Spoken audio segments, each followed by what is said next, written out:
Hey, I'm Decathlon Gamer, and this is the Road to the Record weekly review special for week 15 of the Gaming Decathlon competition.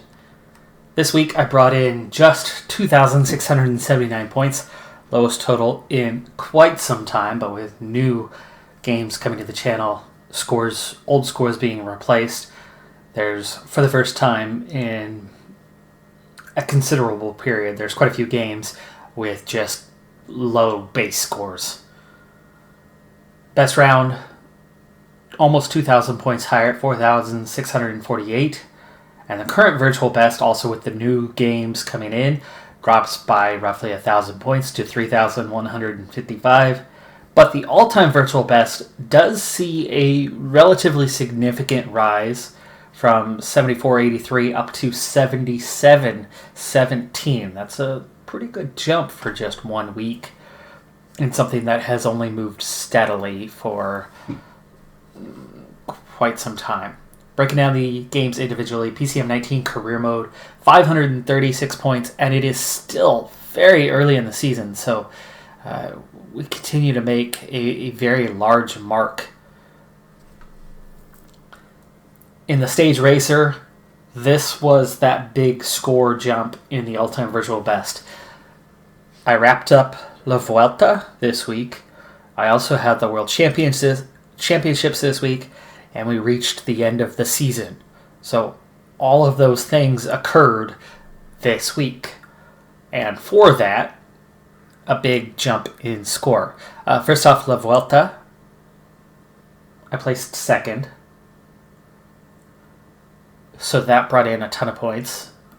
Unfortunately, Team Ineos and Chris Froome were just way too strong.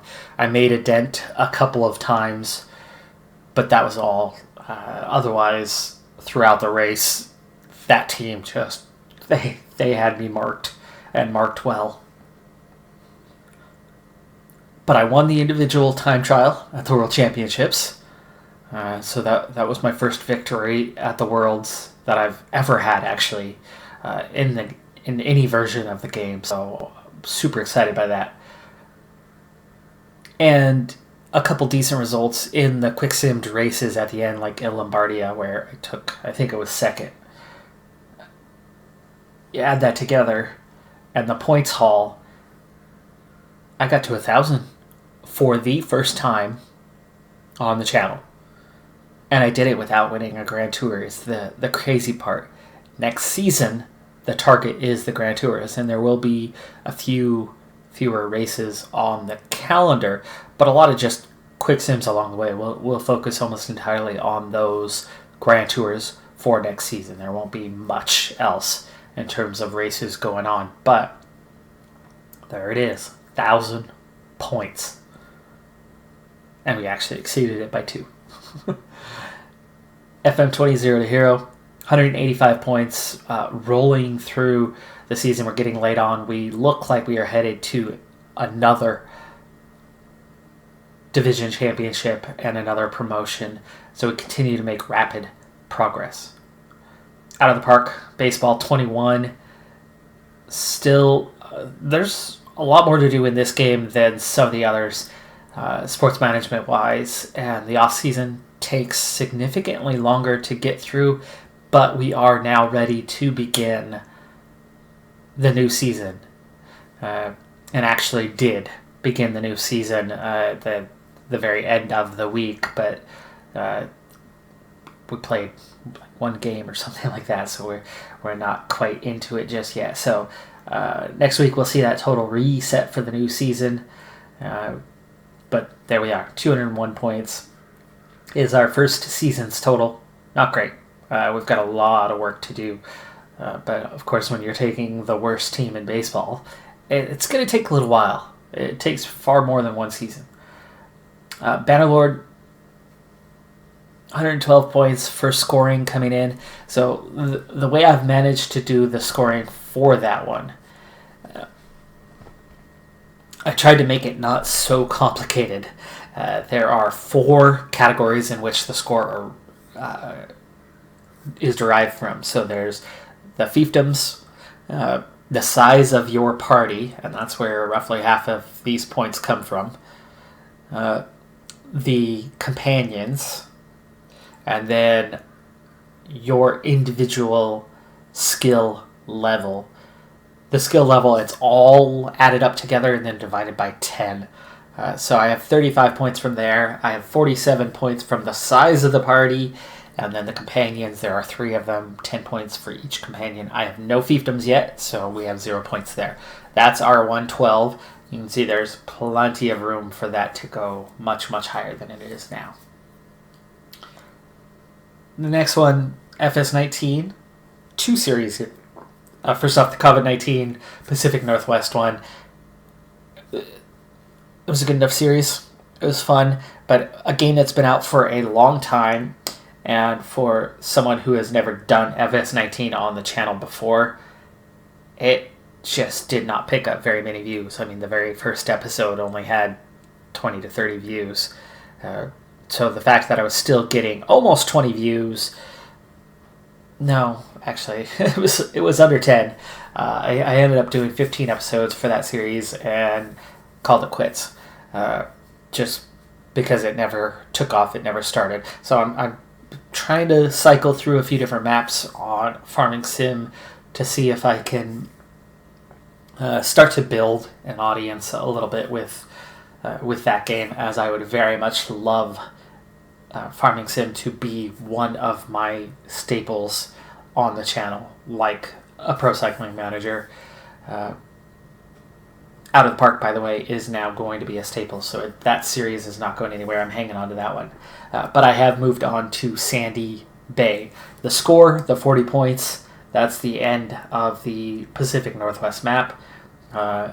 Purchasing a second field right there at the end. Actually, it was on the 16th episode that I never finished recording, but I did have the money and did purchase that at the beginning of what was going to be the next episode, but I never finished recording. Those do take a while to produce and put out, but it's a fun game, relaxing game to play.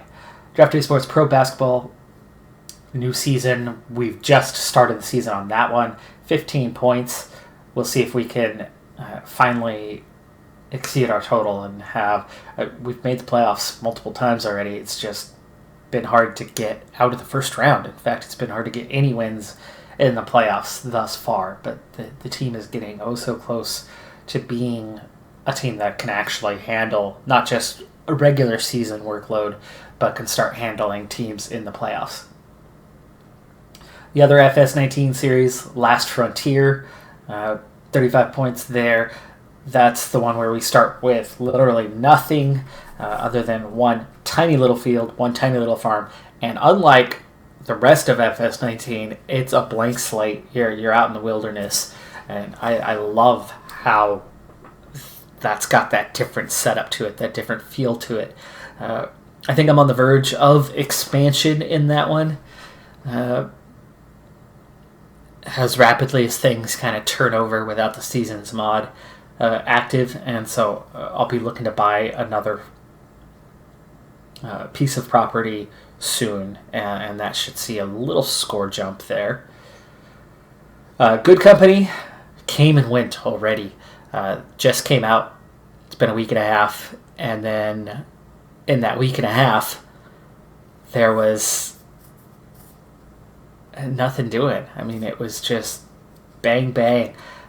The game is pretty buggy. It is in early access, so I get it.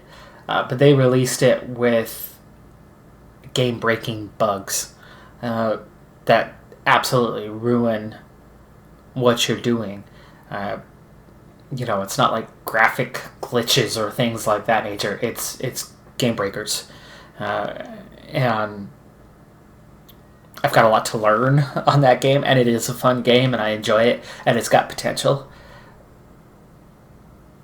But also, it's not quite playable yet, so one of these days I'll pick it up again. But I've already said goodbye to that series for now. Just 6 episodes. That's tied for the shortest series that I've had on channel, but hey, it is what it is. And I've already replaced it, just like that. I wanted to do this series a while ago, my core audience, Pro Cycling Manager. So I picked up an additional PCM series to fill in the gaps around the other two series. So currently it's going to be Wednesday, Thursday, Sunday.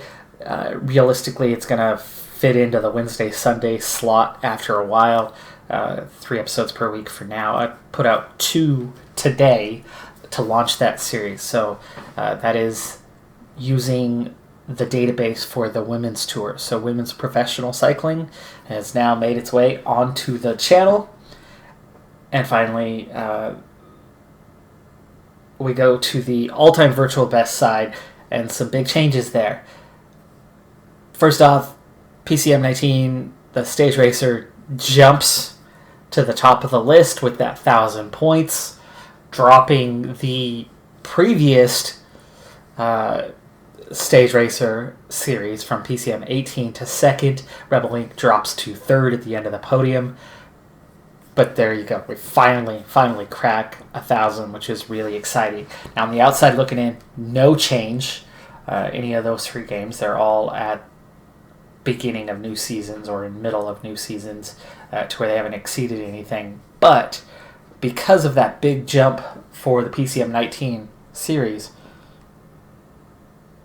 I see a pretty big rise in the records. I went from 75th compared to the all-time real-world records to 64th. I moved up 11 spots with those few hundred points. That, I think, is the biggest jump by far that we have had in those records. I passed Zimbabwe, Dominican Republic, Ecuador, Colombia, Mauritius, Mexico, St. Lucia, India, Croatia, Slovenia, and Puerto Rico. That's crazy that I moved up that many places. So there you have it. That's going to do it for this review special. Thanks for tuning in. There was one thing that I mentioned in one of my videos that's actually not even coming out until this next week. So you wouldn't have seen it yet. But there's one thing that I was thinking about doing. Again, like I mentioned, I'm trying to build an audience for Farming Sim, which I don't have right now. So many of you watching this might not be into Farming Sim. However, one thing that I've always wanted to do, and I started to get into a few years back, and then didn't follow through with it. So I created the foundation, the groundwork for it, and then started to play around with it, and kind of got stuck and just set it aside and never picked it back up. I'm thinking about picking it back up now, but doing it via Twitch, or actually it might be better to do it via YouTube streaming. That's probably the better way to do it, actually. But streaming a map mod creation series. So for Farming Sim, trying to create a modded map myself. And as it's something that I'm not terribly good at, like I just mentioned, I'd like to do it with the audience kind of there, give it feedback, and they can talk me through it, and we can talk through it. It's just something to do across time, and a way to kind of reach out to the audience. I haven't streamed in a long time. I used to get into it, but streaming is a lot harder on your hardware than it is to record and post. And I found that there was only a handful of games that I could stream. And then the audience is very different when you're streaming than when you're posting content. And it wasn't something that I cared for as much when I did that. And it was spending too much time trying to do both. So I went back to just posting content. But I'm thinking about doing that, maybe once a week or something, doing some sort of stream where I'm working on this map. Let me know in the comments below if that's something you'd be interested in checking out, participating in, or if it's just something I need to move on from. But thanks for tuning in. I'm Decathlon Gamer. Be safe out there, everybody. Bye for now.